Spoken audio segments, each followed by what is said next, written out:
All right, gentlemen, gather round. Let me paint you a picture of a modern Greek tragedy. Imagine you, my friend. You've done everything they told you. You've grinded in the gym until you can identify individual quad muscles. You've built a business that allows you to buy artisanal, gluten-free avocado toast without even checking your bank account. Your car is so clean, it's practically sterile. You are, by all accounts, a walking, talking LinkedIn influencer post.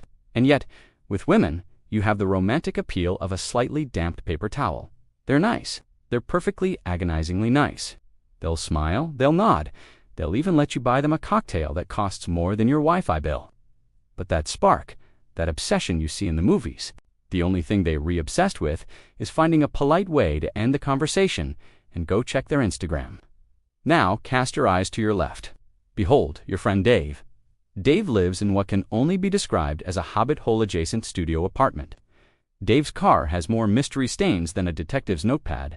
His most impressive credential is that he can name all the original Peckerman in under a minute. And women, they flock to Dave like he's the last source of Wi-Fi on Earth. They text him novel-length messages. They invent reasons to see him. They would probably fight a bear for a crumb of his attention. What is his secret? A deal with the devil.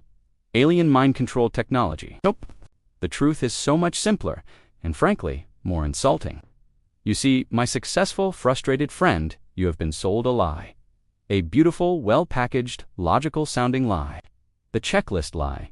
The lie that says female attraction is a simple equation. Muscles plus money equals monogamy. It's a transaction. You present your assets, she presents her affection. It's the corporate merger model of dating, and it's about as romantically compelling as a PowerPoint presentation on quarterly earnings. So why does Dave, the human equivalent of a comfortable old couch, win every time? Because Dave isn't following the checklist. He never got the memo. He is operating on a completely different frequency. While you're on stage performing the ballad of the impressive man, Dave is backstage. Feet up, not even aware there's an audience. The secret sauce, the magical, mythical ingredient that turns polite interest into unhinged obsession, has nothing to do with your external trophies and everything to do with your internal operating system. It's what I like to call the vibe gap. Let's break it down with a little story. Imagine a swanky bar. In one corner, we have Chad Thundercock, Esquire, private jet, abs you could shred cheese on, a watch that tells the time in 5 different dimensions. He is a human monument to success. In the other corner, we have Dave. He's wearing a t-shirt that might have come in a cereal box. Someone makes a stupid joke. Chad Thundercock lets out a practiced boardroom-appropriate chuckle. Dave, without even looking up from his drink, mutters a one-liner so perfectly timed and dry, it could be used as a desiccant. He didn't do it for laughs. He didn't even check to see if anyone was listening. He just said it, because that's the weird software running in his brain. In that single, unthinking moment, every woman in the room just subconsciously filed Chad Thundercock under trying too hard and Dave under mysterious and compelling. Why? Because Dave just demonstrated the one thing you can't buy, can't fake, and can't earn with a 6-figure business. He demonstrated that he is the prize.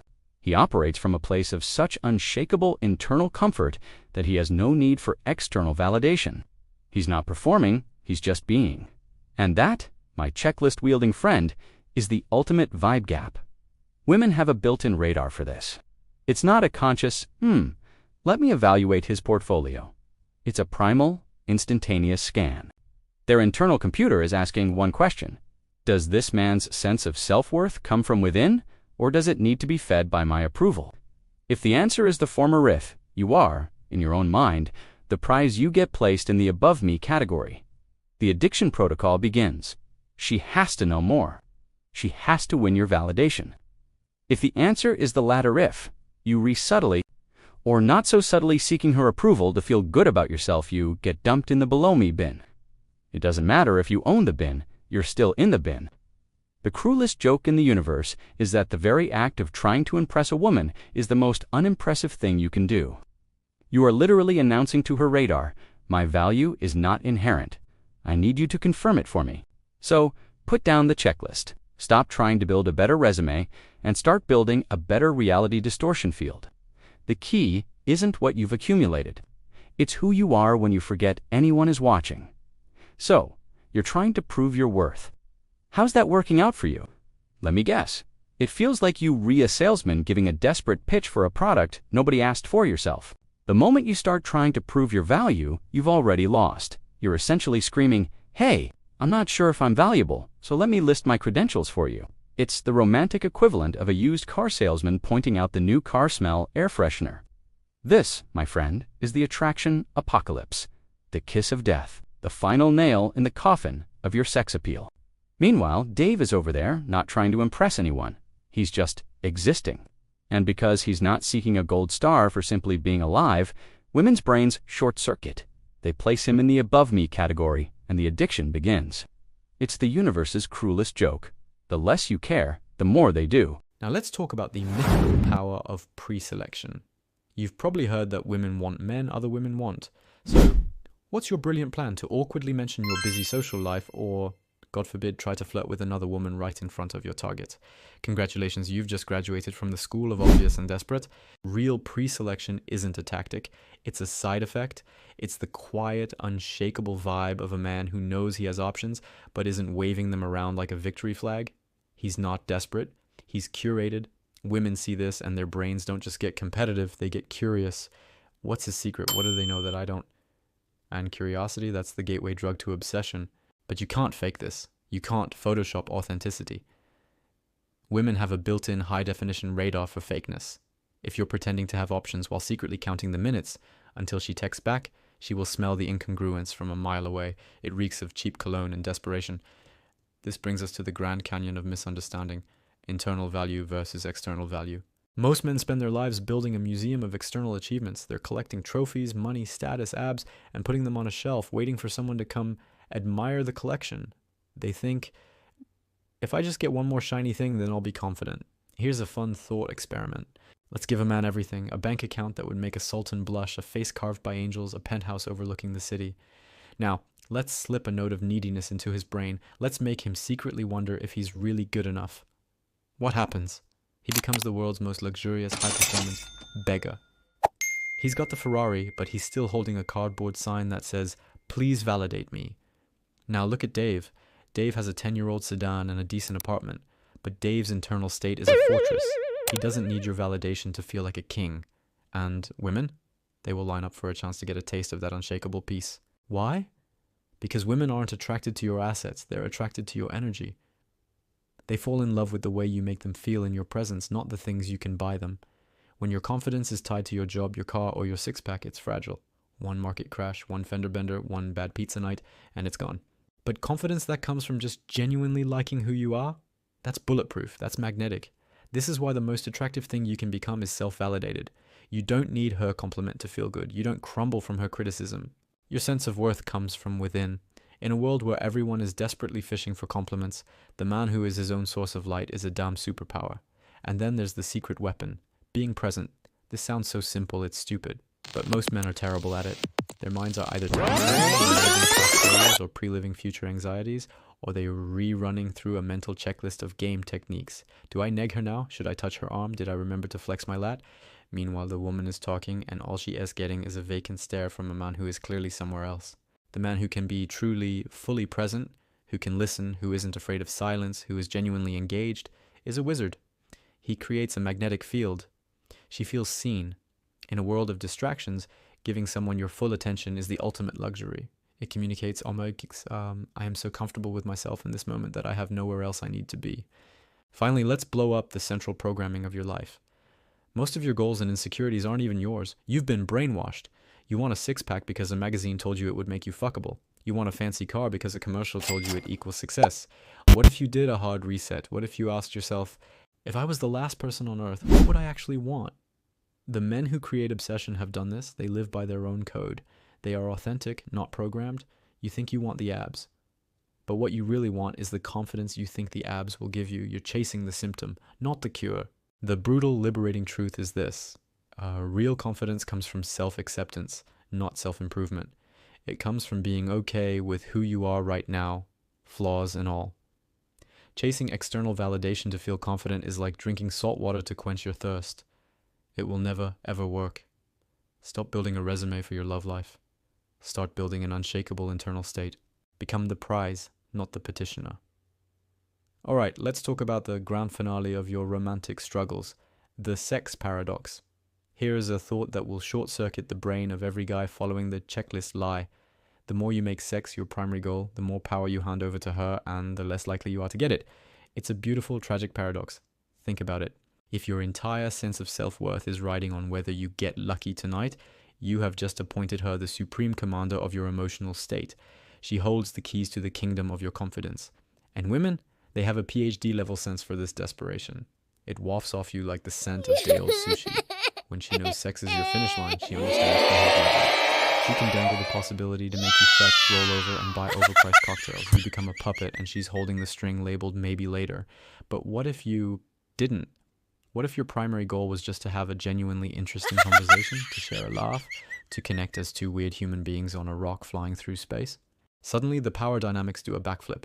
You are no longer a petitioner at the gates of the kingdom. You're a neighboring monarch just paying a visit. You maintain your power because you're not there to extract something from her. And the hilarious counterintuitive result? This makes you infinitely more attractive. Which brings us to the nuclear option, the power of no. Imagine this. A woman is clearly interested. The opportunity is there. And you decline. Not like a jerk, but because you're tired or you want to actually get to know her first, or you're just not feeling the vibe. The message this sends is catnip to the female brain. It screams, I have options. I'm not ruled by my lizard brain. My self-worth is not tied to your body. I am a man of standards, not just a creature of opportunity. Most men are so attention-starved they'd go on a date with a fire hydrant if it winked at them. But the man who can say no demonstrates a level of self-control and abundance that is utterly intoxicating. This is all rooted in one thing, stoicism. And no, I don't mean being a stone-cold emotionless statue. I mean being an emotional rock. Unshakable. A lighthouse in her storm of feelings. When you can remain calm, centered, and non-reactive, whether she's praising you or testing you, you demonstrate a strength that is, frankly, rare air. You become a safe harbor, and that is irresistible. Now let's destroy another myth. Men are visual, we see curves and think, yep. But women, they are emotional. They don't just fall in love with what they see, they fall in love with what they feel. This is why a perfectly chiseled guy can be as exciting as a glass of water, while a quirky, average-looking dude who makes her feel alive and understood can become the object of her every thought. So stop obsessing over your flex in the mirror and start obsessing over the emotional weather you create in a room. This is all about energy polarity. Not gender roles, but energetic dynamics. Masculine energy, direction, presence, a grounded, immovable rock. Feminine energy, flow, emotion, a beautiful flowing river. Most modern men are flailing in the river, emotionally reactive and desperate for a life raft of validation. When a woman, who often has to be in her masculine energy all day, meets a man who is truly grounded in his masculine, a solid rock in the river, she can finally relax into her feminine flow. That contrast, that polarity, creates a magnetic pull that is pure physics. It's not about manipulation, it's about complementarity. The crown jewel of all this is non-reactivity. Don't get giddy when she compliments you. Don't get butthurt when she tests you. Don't get anxious when she's distant. Just be a duck, calm on the surface, paddling like hell underneath on your own projects. When you're non-reactive, you become a mystery. She can't easily push your buttons. This forces her to invest more mental energy in figuring you out, and investment is the fertilizer of obsession. So, how do you actually do this? Your deprogramming to-do list, the motivation audit. Ask yourself for every goal, am I doing this for me or for the imaginary applause of others? Be brutally honest. If you're grinding at the gym to get female validation, you're still in the trap. Become your own source of validation. Learn to give yourself a high five. Stop waiting for a text message to feel like you matter. This is the foundation. Practice being present. Put the phone away. Stop mentally rehearsing your next witty line. Just listen. Be there. It's a superpower precisely because nobody else is doing it. Embrace the cringe of authenticity. Be weird. Be you. The goal isn't to be liked by everyone. It's to be adored by the right people for who you actually are. Cultivate your inner stoic. Your peace is not for sale. Don't let a bad date, a rude comment, or a fleeting rejection storm your inner castle. Build higher walls. The ultimate goal, the secret they don't want you to know, is to achieve internal peace. To be so whole, so complete, and so genuinely okay by yourself that a relationship is a want, not a need. When you reach that point, you become magnetic. Not because of a trick, but because you have become the rarest thing in the modern world. A man who is truly free. And a warning. Don't use this as a manipulative playbook. This isn't about learning tricks to exploit people. This is about becoming a better, more grounded, more whole man. The attraction is just a side effect. The journey isn't about getting a woman, it's about becoming the man you'd actually respect. And when you become that man, you won't just attract women, you'll attract a better life. Now get out of your own head and go live it.